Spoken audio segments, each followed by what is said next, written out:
Suppose আপনি একটা ইন্টারভিউতে গেছেন এবং ইন্টারভিউয়ার্স আপনাকে একটা ছোট্ট কোয়েশ্চেন করেছে যে এখানে এই সিটের মধ্যে যে আইটেম ওয়াইজ ডিটেলস গুলো আছে এই ডিটেলস গুলোকে প্লেস ওয়াইজ ফিল্টার করতে হবে।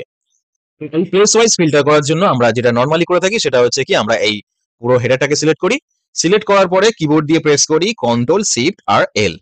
কন্ট্রোল শিফট এল প্রেস করলে আমাদের ফিল্টার অপশন ওপেন হয়ে যায় এবং আমরা এই প্লেসে আসি। প্লেসে এসে আমরা এই ফিল্টার ওয়াইজ আমাদের প্লেস গুলোকে ফিল্টার করি। তো এইভাবে যদি আমরা ফিল্টার করতে থাকি তাহলে কিন্তু আমাদের অনেকটা সময় নষ্ট হবে। তো চলুন বন্ধুরা আরো শর্টকাট উপায়ে আমরা ফর্মুলার মাধ্যমে কিভাবে এই এমপ্লয়ি ডিটেলস গুলোকে প্লেস দিয়ে ফিল্টার করতে পারি সেটাই এই ভিডিওতে শিখে নিই। সবার প্রথমে আমরা এই আইটেমের এই সেলটাতে আসব।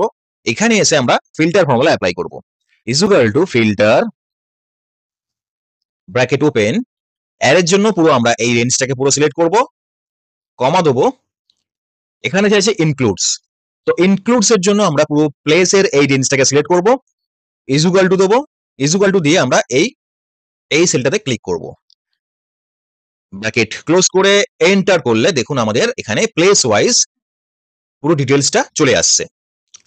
এবার যখনই আমরা এই প্লেসে এসে কলকাতার জায়গায় আমরা দিল্লি চুজ করব, দেখুন অটোমেটিক দিল্লির পুরো ডেটাটা চলে আসছে।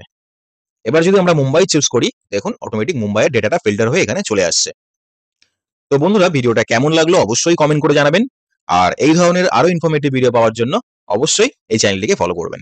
থ্যাংক ইউ বন্ধুরা।